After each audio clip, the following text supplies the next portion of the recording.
तो जब हम गैसों की बात करते हैं तो आपको मालूम है कि हमने बताया था कि जो फेफड़े होते हैं, श्वसन किस तरह से होता है, सांस जो है नासा छिद्र से नासा गुहा में होती है, नासा गुहा से ग्रसनी में, कंठ में, और उसके बाद हमारी जो श्वास नली है उससे जाकर के आगे श्वसनिका जो 2 पार्ट में बट जाती है ना, एक दाएं फेफड़े में और एक बाएं फेफड़े में, इस तरह से ये चली जाती है। और वो फिर श्वसनिका क्या करती है, आगे श्वसनिकाओं में परिवर्तित हो जाती है, बहुत सारी ब्रांचेस में फैल जाती है, और उन ब्रांचेस के जो सिरे हैं वो फूल जाते हैं और उनको क्या कहा जाता है, कूपिकाएं कहा जाता है, या वायु कोश जिनको कहते हैं। उन्हीं वायु कोश में, जैसे ये देखिए, ये एक वायु कोश का चित्र है। तो अब आप यहाँ देखो कि यहाँ पर गैसों का आदान प्रदान यहाँ पर होता है ना, इस वायु कोश में। इसको अच्छी तरह से मैं इधर आ जाती हूँ तो आपको अच्छे से दिखेगा, ये देखिए, है ना। अब यहाँ पर आप देख रहे हैं कि किस तरह से जो ये तो हमारी क्या है, रक्तवाहिका है, और ये हमारी वायु कुपिका है पूरी की पूरी। तो अब इसके अंदर वायु और रुधिर के मध्य कुपिका में श्वसन झिल्ली जो होती है, ये हमारी श्वसन झिल्ली है, इसमें विसरण के द्वारा ऑक्सीजन और कार्बन डाइऑक्साइड, है ना, विसरण के द्वारा ऑक्सीजन और कार्बन डाइऑक्साइड गैसों का आदान प्रदान होता है। और ऑक्सीजन का विसरण कुपिका में रुधिर में, ये यहाँ पर ये देखिए ऑक्सीजन आ रही है रुधिर के अंदर, है ना, ये हमारी क्या है, ब्लड कैपिलरी है, ठीक है। इसके अंदर क्या आ रही है, ऑक्सीजन आ रही है, और CO2 जो है वो विपरीत दिशा में जाती है। अब विसरण की दर जो होती है वो गैस के दाब के समानुपाती होती है, आपको ध्यान रखना पड़ेगा। और गैसों द्वारा उत्पन्न दाब उसका आंशिक दाब कहलाता है। जो गैसों द्वारा दाब उत्पन्न होता है उसको हम उसका आंशिक दाब कहते हैं। और किसी गैस का आंशिक दाब वायु में उपस्थित उसकी प्रतिशतता के समानुपाती होता है। कुपिकाओं की कोशिकाओं में आने वाला रक्त अनऑक्सीकृत होता है, ठीक है। अब क्योंकि ये उत्तकों से आता है, मतलब उस टाइम तो उसमें ऑक्सीजन मिली हुई नहीं होती, इसीलिए वो अनऑक्सीकृत कहलाता है। अब ये कहाँ से आता है, उत्तकों से आता है। अब ये उत्तकों से आने के बाद ये देखिए, अब यहाँ पर क्या हो रहा है कि यहाँ पर जो प्रेशर है कार्बन डाइऑक्साइड का वो है आपका 40 mmHg। Hg यहाँ पर क्या होती है, पारे की मिलीमीटर की एक ये इकाई बनाई हुई है, तो इसीलिए इसको mmHg लिखा जाता है।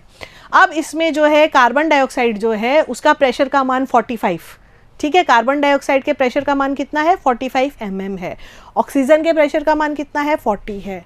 और उसके बाद ये जब यहाँ पर क्या है, ये आपकी फेफड़ों वाली धमनी है, यहाँ पर विऑक्सीकृत रक्त ये जा रहा है, ठीक है, इस तरह से।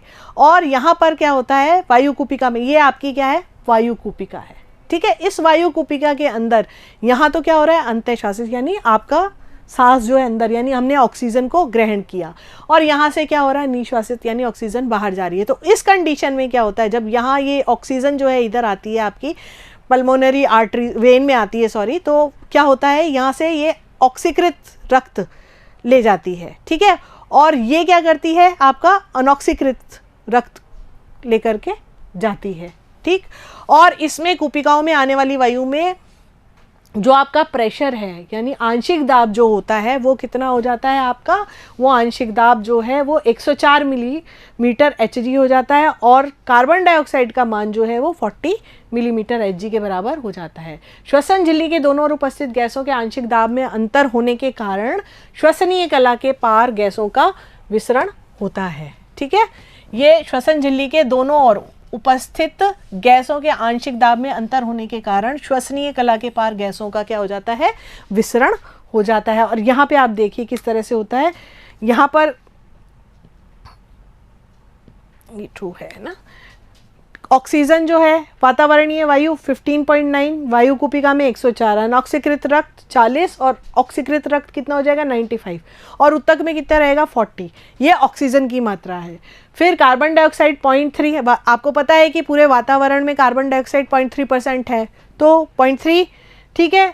यहाँ पर वातावरणीय वायु जो है उसको आप 21% जो है अगर करेंगे, क्योंकि आपको पता है कि वातावरण में जो ऑक्सीजन की मात्रा है वो 21% होती है, ठीक है।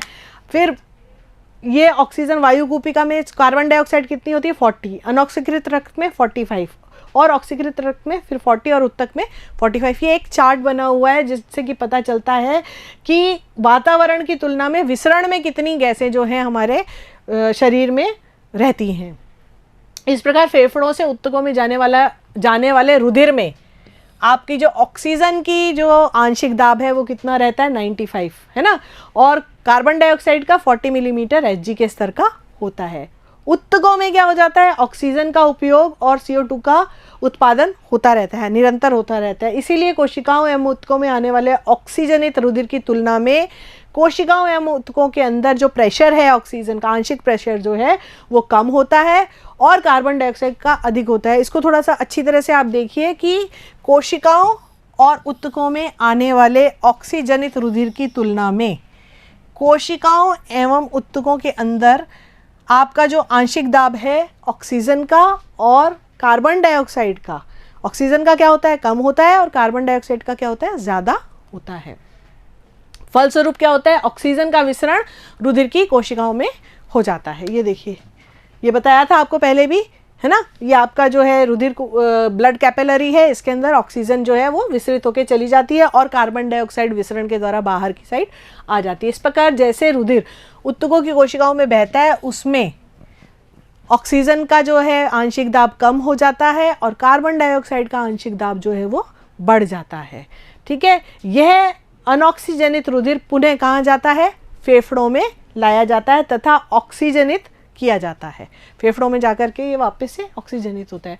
अब विसरण झिल्ली का जो है, अब यहाँ पर जो आप है इसको देखिए, आप अच्छी तरह से देखिए इस वाले में, ये आपकी ये आधारीय तत्व है, ये आपकी कूपिका की भित्ति है, ये पूरा एक कूपिका का आपका चित्र है। ठीक है, ये कूपिका की आपकी भित्ति है। ठीक है, और इसमें क्या होता है, आपकी रक्तवाहिका ये वाली है। ठीक है, इसके अंदर ये आपको दिख रही है रेड रेड, ये क्या है, आपकी लाल रक्त कणिकाएं जिनको आप कहते हैं, ये वो हैं, है ना। और ये क्या है, लाल रक्त कोशिका की अंतःकला है और यहाँ से क्या हो रहा है, वायु आ रही है और जा रही है। अब आपको पता है कि ऑक्सीजन कहाँ आएगी, ब्लड के अंदर आएगी और यहाँ से जो है ऑक्सीजन, कार्बन डाइऑक्साइड जो है वो बाहर निकलेगी। तो विसरण झिल्ली का मुख्य रूप से 3 स्तरों की बनी होती है। कूपिका की पतली शल्की उपकला, ठीक है, शल्की उपकला, कूपिकाओं की कोशिकाओं की अंतःकला और उनके बीच आधारी तत्व। ठीक है, ये आपकी हो गई शल्की उपकला, ये वाली आपकी क्या हो गई, शल्की उपकला हो गई। फिर उसने क्या बताया आपको, कोशिकाओं की अंतःकला। ठीक है, ये आपकी क्या हो गई, अंतःकला, और इसके बीच में यहाँ पे ये क्या भरा हुआ है आपका, ये सारा का सारा ये आधारीय तत्व कहलाता है। ठीक है, अब ये सहायक झिल्ली उपकला, इसकी पूरी संरचना बताइए कि सहायक शल्की उपकला होती है, आधारीय झिल्लिका और रक्त कोशिकाओं की अंतःकला की एकल परत द्वारा ये घिरी रहती है। ये इसके बारे में पूरी की पूरी इसका संरचना के बारे में बताया हुआ है। फिर इनकी कुल मोटाई 1 मिलीमीटर से बहुत कम होती है, इसलिए हमारे शरीर में सभी कारक ऑक्सीजन के कूपिकाओं से उत्तक और कार्बन डाइऑक्साइड के उत्तकों से कूपिकाओं में विसरण के लिए अनुकूल होते हैं। मतलब ये एक दूसरे के अंदर क्या करते हैं, विसरण करते हैं। यूँ तो ऑक्सीजन और कार्बन डाइऑक्साइड दोनों का ही माध्यम क्या रहता है, रुधिर रहता है, और लगभग 97% ऑक्सीजन जो है उसका परिवहन जो है रुधिर में उपस्थित किसके द्वारा होता है, आरबीसीज के कारण, जो हमारी लाल रुधिर कणिकाएं होती हैं उनके कारण इसका परिवहन होता है। और शेष जो 3% है वो प्लाज्मा के द्वारा, जो ब्लड के अंदर प्लाज्मा होता है उसके कारण होता है। लगभग 20 से 25% कार्बन डाइऑक्साइड का परिवहन लाल रुधिर कणिकाओं से और 70% जो है वो बाइकार्बोनेट के रूप में ये परिवहन इसका होता है, और 7% जो कार्बन डाइऑक्साइड है वो प्लाज्मा द्वारा घुलित अवस्था में होता है। अभी हम बात करेंगे ऑक्सीजन के बारे में कि ऑक्सीजन का परिवहन है वो किस तरह से होता है।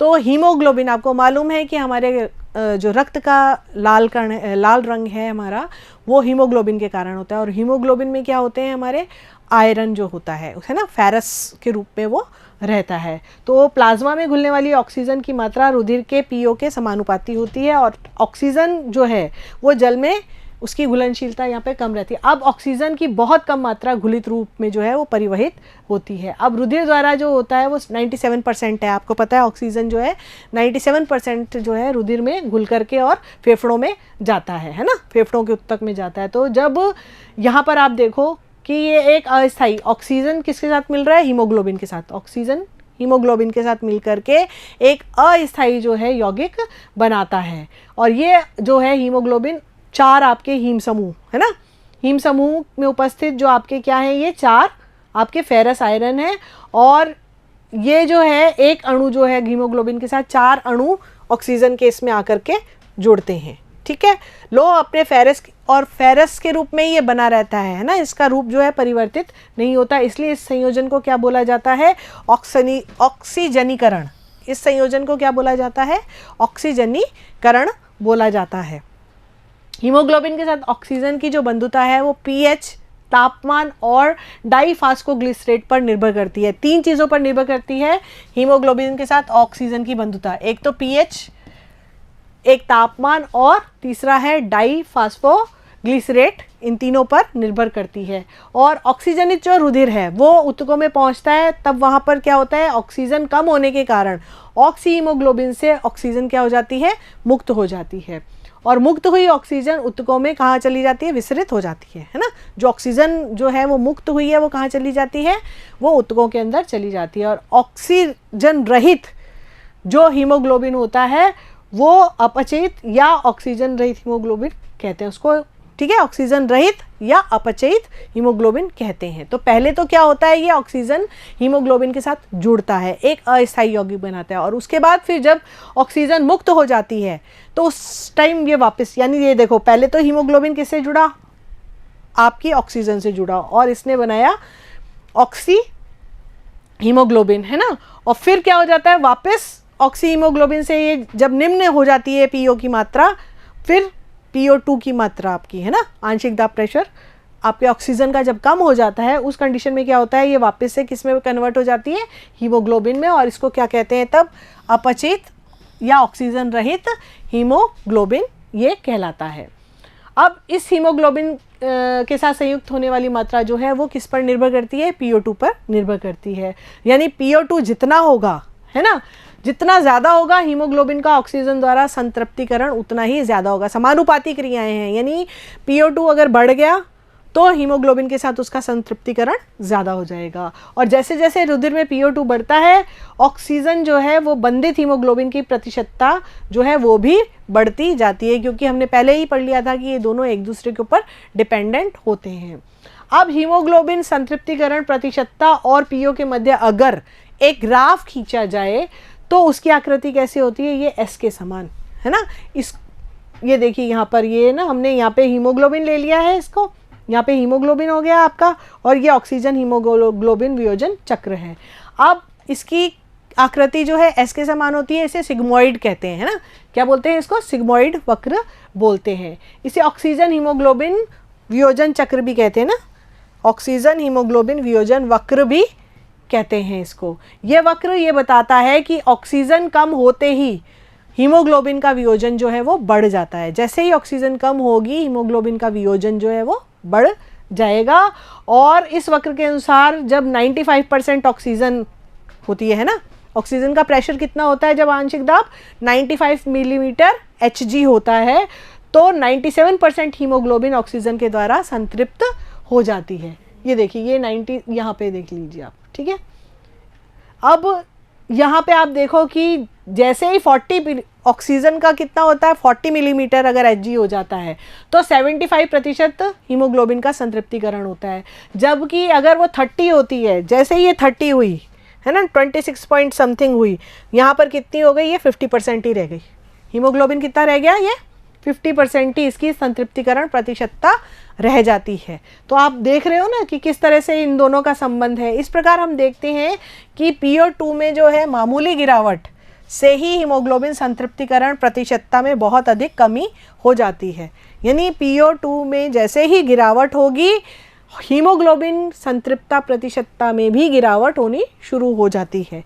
ठीक है, कितनी हुई, 10 ही तो हुई, 40 से इन्होंने 30 तो किया, 30 करते ही 50% डाउन हो गई, 50% हो गई वो, है ना। और पहले कितनी थी, 40 पर 75% थी। ठीक है, और इससे पहले यहाँ पर जब 97 था तब ये कितनी थी, ये देखिए, ठीक है, 95 था तो 97% थी, है ना।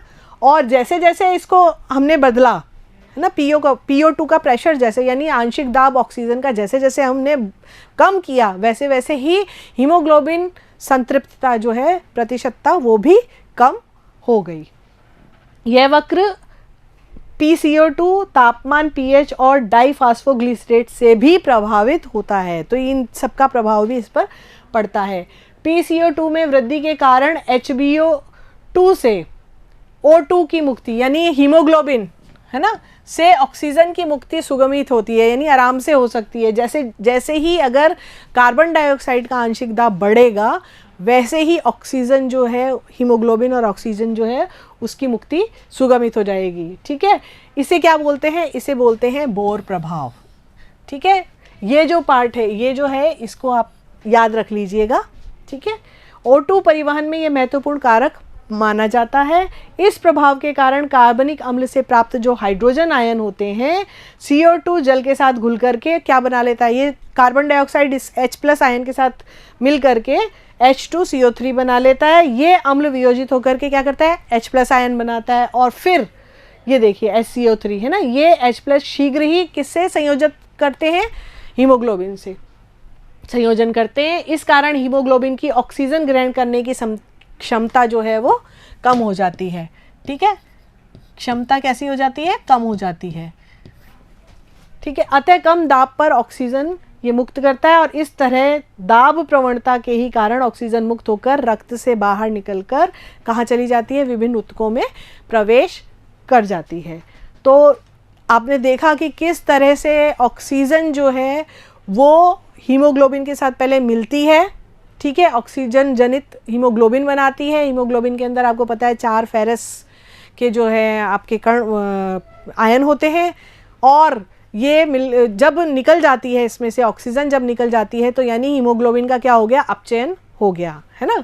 और फिर उसके बाद जब हीमोग्लोबिन और ऑक्सीजन का हम एक ग्राफ देखते हैं, वक्र देखते हैं, तो वो सिग्मॉइड ग्राफ आता है और जैसे जैसे हम ऑक्सीजन की PO है ना आंशिक दाब उसका कम करते जाते हैं वैसे वैसे ही आपके हीमोग्लोबिन संतृप्तता प्रतिशतता भी घटती जाती है। यानी रुधिर जो है आयतन के अनुसार 50 to 60% कार्बन डाइऑक्साइड को ले जाने की क्षमता रखता है, लेकिन मानव रुधिर के अंदर 100 मिलीलीटर रुधिर में केवल 4 मिलीलीटर कार्बन डाइऑक्साइड जो है उसका ही परिवहन ये करता है। और 3 तरह से ये होता है परिवहन, कार्बेमिनो यौगिक के रूप में तो 23% इसके द्वारा होता है ना, इसके रूप में 23% होता है इनका। और फिर उसके बाद दूसरा जो है आपका बाइकार्बोनेट के रूप में, बाइकार्बोनेट के रूप में सबसे ज़्यादा होता है 70% के लगभग। और प्लाज्मा में घुली अवस्था में या भौतिक विलयन के रूप में इसका होता है 7%। ठीक है, तो एक एक करके अपन तीनों के बारे में जानकारी लेते हैं कि कार्बोमिनो यौगिक में देखिए कार्बन डाइऑक्साइड का लगभग 23% जो है परिवहन होता है हीमोग्लोबिन के NH2 समूह के संयोजन के फलस्वरूप। ठीक है, जब ये हीमोग्लोबिन के साथ मिलता है उसके NH2 के साथ तो क्या बनता है, कार्बेमिनो हीमोग्लोबिन बनता है। ठीक है, ये प्लाज्मा प्रोटीन के संयोजन के परिणाम स्वरूप कार्बेमिनो प्रोटीन के रूप में ये संपन्न होता है। ठीक है, ये देखिए आप यहाँ पर COOH कार्बोक्सिल ग्रुप है ना, NH2 एमिनो ग्रुप और COOH कार्बोक्सिल ग्रुप आपका बनाता है। फिर बाइकार्बोनेट के रूप में यहाँ आपको बताया था 70%, यानी सबसे ज़्यादा बाइकार्बोनेट के रूप में इसका होता है।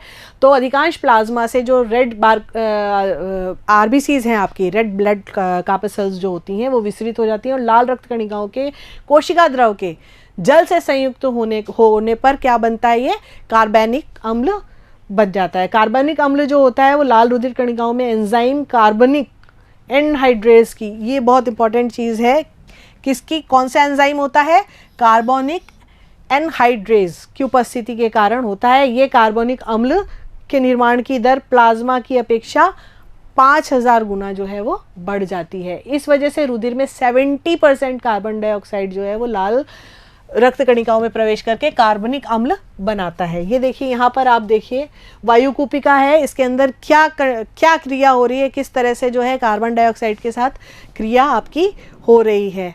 ठीक है, इसमें आप देखिए ये प्लाज्मा में तो ये हो रही है आपकी है ना, H इसके साथ बनाता है ये, यहाँ पर इस थोड़ा सा ये उल्टा हो गया, HB के साथ है ना, हीमोग्लोबिन के साथ ऑक्सीजन मिल रही है। यहाँ पर हीमोग्लोबिन के साथ क्या मिल रहा है, आपका कार्बन डाइऑक्साइड मिल रहा है और साथ में क्या बना रहा है, ये H+ आयन और HCO3। फिर ये जो HCO3 जो होता है, ये HCO3 क्या करता है, H और H+ आयन और HCO3 आयन में कन्वर्ट हो जाता है। अधिकांश H+ हीमोग्लोबिन से क्या हो जाते हैं, जाकर के और मिल जाते हैं। ये हीमोग्लोबिन से जाकर के H+ मिल जाता है, ठीक है। फिर इसमें रुधिर का जो pH है वो 7.4 स्थिर रहता है, क्योंकि हीमोग्लोबिन एक प्रभावशाली अम्ल क्षार मध्यक होता है। हीमोग्लोबिन क्या है? प्रभावशाली अम्ल क्षार मध्यक होता है, यानी कैसा होता है? ये एसिडिक बेस बफर होता है। और बाइकार्बोनेट आयन जो है, HCO3 आयन जो है, अत्यधिक विसरणशील होने की वजह से लाल रक्त कणिकाओं में से विसरित होकर के कहाँ आ जाता है? प्लाज्मा में आ जाता है। आपके RBC से किस में आ जाता है? प्लाज्मा में आ जाता है।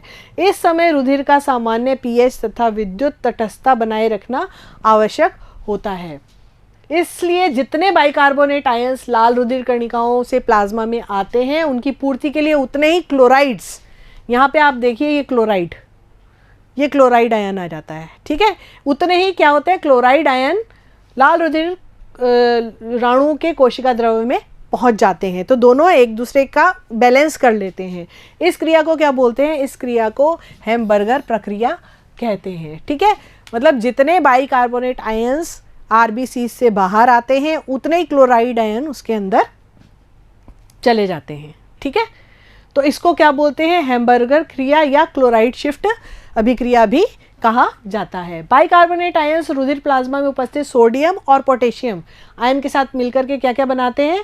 सोडियम बाइकार्बोनेट और पोटेशियम बाइकार्बोनेट बना लेते हैं। ये बाइकार्बोनेट श्वसन तल तक रक्त प्लाज्मा द्वारा पहुंच जाते हैं और वहां पर विपरीत दिशा में प्रतिक्रियाएं होती हैं, जिससे कार्बन डाइऑक्साइड जो है वो मुक्त होकर के कहाँ चली जाती है? फेफड़ों में चली जाती है। अब प्लाज्मा में घुलित अवस्था में आपको बताया था 7%। अब CO2 जो है वो ऑक्सीजन की अपेक्षा 20 गुना ज़्यादा जो है प्लाज्मा में घुलता है, ठीक है। और ये जो क्रिया है केवल 7% भागी जो है इसमें CO2 का संवहन होता है। तो रुधिर प्लाज्मा के जल से क्रिया करके CO2 कार्बोनिक अम्ल बनाता है, ये रहा कार्बोनिक अम्ल बना लेता है, ठीक है। तो इस तरह से आपने देखा कि कार्बन डाइऑक्साइड की अभिक्रिया जो है वो 3 प्रकार से होती है, जिसमें पहले आपका बनता है कार्बोनिक अम्ल बनता है, बाइकार्बोनेट और फिर प्लाज्मा में घुलित। तो 3 तरह से ये जो है कार्बन डाइऑक्साइड का परिवहन होता है।